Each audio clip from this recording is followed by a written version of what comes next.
Pemirsa, pasca terseret pusaran kasus dugaan korupsi batubara, kediaman Jampitsus Febri Adriansyah di Jakarta Selatan terpantau sepi. Penjagaan ketat dari aparat TNI yang sempat terlihat pada Rabu lalu, kini sudah tidak tampak lagi. Hari ini kondisi kediaman Jampitsus Febri Adriansyah di kawasan Radio Dalam Jakarta Selatan pada hari ini terpantau lengang. Situasi ini jauh berbeda jika dibandingkan dengan hari Rabu lalu, ketika rumah ini sempat dikawal ketat sejumlah prajurit TNI. Berdasarkan pantauan sejak hari Jumat pukul 5 pagi tadi, tidak ada lagi aparat keamanan yang berjaga di sekitar area pagar utama. Hanya sesekali melihat beberapa orang keluar masuk membuka dan menutup pintu gerbang. Meski demikian, ada beberapa mobil datang dan berhenti tepat di depan rumah dan beberapa orang masuk ke dalam kediaman Jampitsus Febri. Pemantauan ini berkaitan dengan langkah kepolisian di mana nama Jampitsus Febri Adriansyah terseret dalam pusaran kasus dugaan korupsi batubara yang tengah diusut oleh Kortas Tipikor Polri.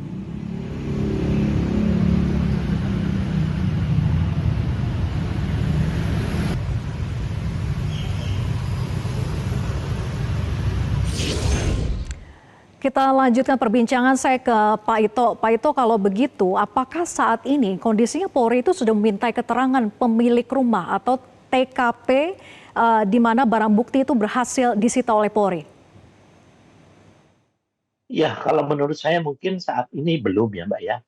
Karena kan apa yang dilakukan Polri selama ini adalah sudah melakukan pemeriksaan terhadap saksi-saksi terkait. Pertama ya, karena akhirnya kita pendekatannya dari hilir ke hulu.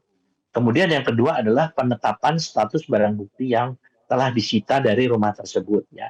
Pasti nanti akan dimintakan pertanggungjawaban atau pertanyaan kepada pemilik rumah. Kemudian kan kita sudah melakukan olah TKP ya.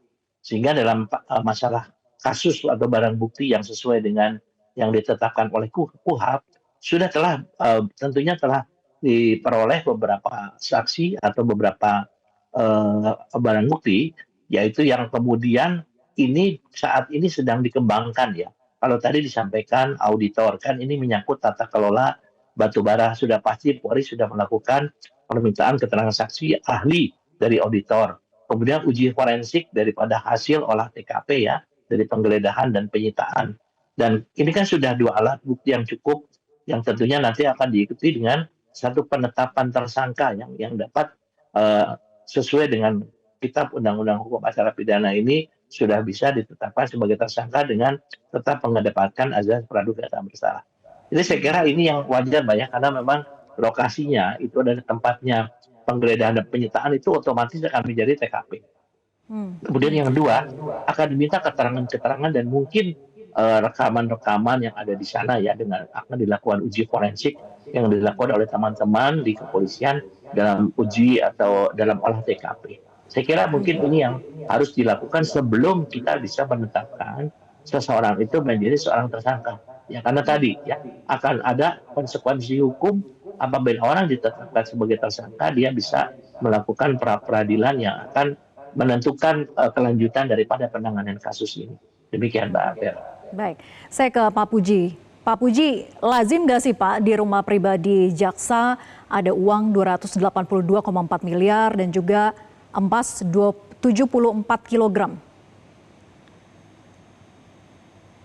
Pak Puji masih terhubung bersama kami?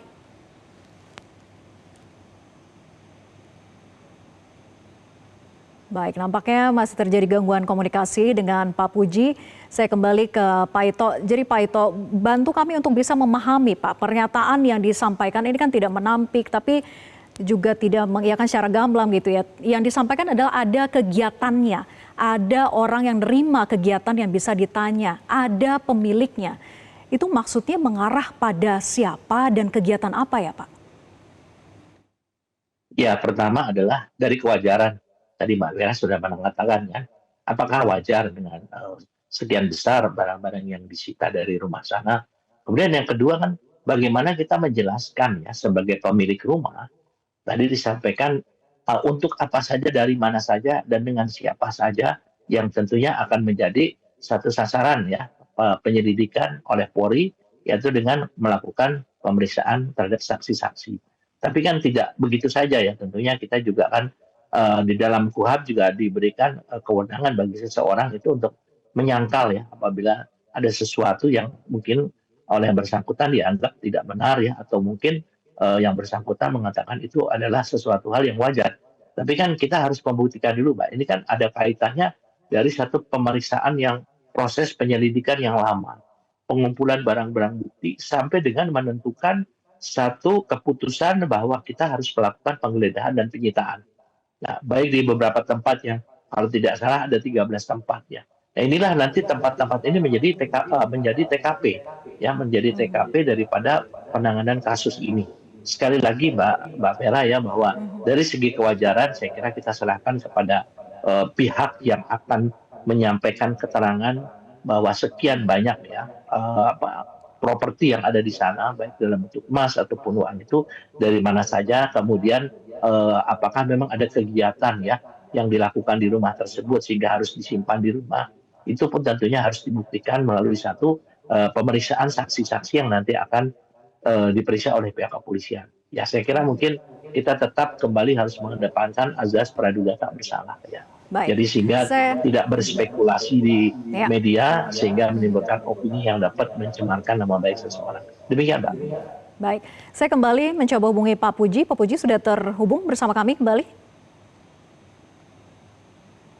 Pak Puji? Halo. Baik, siap. baik. Ya, Pak Puji, jadi lazim atau tidak sih Pak, di rumah pribadi jaksa ada uang senilai 282,4 miliar dan juga ada 74 kilogram emas? Saya kan tidak tahu proses penyelidikan dan penyidikannya. Nah, ini sepenuhnya kita percayakan saja kepada penyidik di Kortas Tipikor. Nanti apakah kemudian wajar apa tidak, terus kemudian juga barang bukti yang ditemukan di rumahnya Pak Jampitsus ini apakah milik pemilik atau kemudian terkait dengan pihak yang lain. Ini sepenuhnya ada di penyidik di Kortas Tipikor dan Polda Metro Jaya. Jadi kalau soal wajar dan tidak, kalau saya kan hanya berandai-andai saja, dan itu kalau andai-andai kita itu kan nanti justru kemudian bisa jadi ternyata berbeda dengan persepsi atau kemudian temuan penyidik kan jadi persoalan. Jadi sepenuhnya saja kita percayakan pada penyidik. Tapi kalau memahami yang disampaikan oleh Febri Adriansyah Pak, maksudnya disampaikan itu mengarah pada siapa dan kegiatan apa di rumahnya? Saya tidak kenal dekat ya dengan Pak Febri Adriansyah secara pribadi ya. Nah, dan bisnis apa yang kemudian dimiliki Pak Febri Adriansyah atau kawan-kawan dekat yang dimiliki beliau. Sehingga ya saya tidak tahu pasti itu. Nah, kalau yang kita tahu bahwa sekarang ada peristiwa pidana yang disidik oleh Kortas Tipikor dan juga Polda Metro Jaya. Nah, oleh karena itu kita lihat peristiwa hukum itu saja, bahwa itu ada barang yang ditemukan oleh Kortas Tipikor. Nah, sekarang yang kita tunggu adalah barang itu miliknya siapa, yang itu yang kemudian akan disampaikan oleh para penyidik. Gitu. Saya ke Pak Ito lagi. Pak Ito, ada 3 kasus besar Pak yang diusut Polri secara bersamaan. Apakah kasus ini sebetulnya dengan hulunya tuh sama dan aktor intelektual yang dimaksud itu sama, atau masing-masing ini bisa berdiri sendiri sebetulnya? Iya, sebetulnya menetapkan Mbak ya seseorang untuk menjadi calon tersangka, kemudian juga untuk mencari barang-barang bukti, kemudian sampai dengan melakukan penggeledahan di beberapa tempat. Itu merupakan satu proses yang sangat panjang ya pengalaman saya, Mbak. Apalagi setingkat kasus Tipikor ini juga bukan kasus yang sulit, tapi sangat-sangat sulit ya, karena di dalam Perpol Kapolri di sana ada beberapa klasifikasi kasus dari mulai mudah dengan sangat sulit. Sangat sulit kenapa? Karena di sini jaringannya kan harus diungkap. Jadi kalau sampai ada penetapan tiba-tiba satu rumah di sana digeledah, ditemukan barang bukti, itu bukan hanya ujuk-ujuk gitu Mbak ya. Bukan hanya seketika saja, tapi melalui satu proses yang panjang. Betul yang disampaikan tadi Prof. Puji bahwa penyidik tentunya melakukan hal-hal ini sudah melakukan beberapa pendekatan ya. Pendekatannya tentunya satu melakukan satu pencarian keterangan dari saksi-saksi sehingga saksi itu mengarah kepada saya itu punya kegiatan di satu tempat di sana sehingga penyidik ini sudah yakin betul ya dari hasil keterangan saksi-saksi ini bahwa ada sesuatu di satu tempat yang harus dilakukan untuk penggeledahan atau penyitaan untuk pengembangan kasus ini. Jadi sekali lagi memang kasus ini masih berjalan, dan untuk penetapan tersangka saya kira Polri juga tidak akan buru-buru ya Mbak ya. Yang paling penting kasus ini harus dikawal baik oleh masyarakat, pemerintah, Kompolnas, Komjak, ya, kemudian juga kenapa Komjak? Karena ini juga ada ya saat ini yang indikasi mungkin ada satu yang karena memang rumah itu punya beliau, tentunya kita juga harus mendapat salah satu klarifikasi yang dapat dipertanyakan secara hukum. Ya, kenapa kok ada barang-barang tertentu di rumah tersebut ya? Kecuali kalau memang barang itu diakui bahwa milik, misalnya di rumah saya, seberapa besar yang ditemukan penyidik, kalau saya katakan itu milik saya, tentunya saya harus mempertanggungjawabkan. Tapi kalau dikatakan ada kegiatan lain dan juga milik orang lain, tentu ini harus dilakukan pembuktian terbalik, ya, sehingga akan bisa diperoleh status barang bukti itu punya siapa secara hukum yang bisa dipertanggungjawabkan secara hukum. Demikian, Mbak.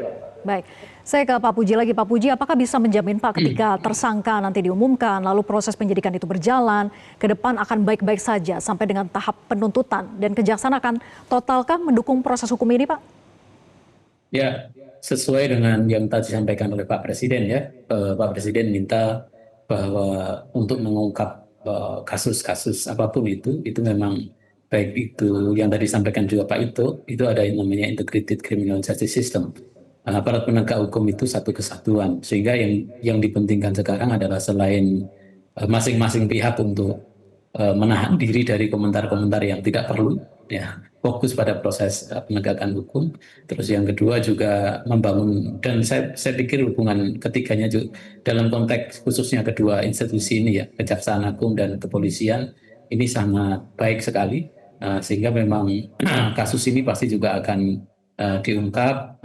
Tentu ya kita percayakan sajalah kepada institusi, kepada kepolisian dan juga kejaksaan untuk menangani kasus ini dengan lebih baik. Gitu. Kita nantikan saja bagaimana pengumuman dari Polri. Terima kasih Pak Ito dan juga Pak Puji sudah bergabung bersama kami. Selamat malam. Jelajahi cara baru mendapatkan informasi. Download Metro TV Extend sekarang.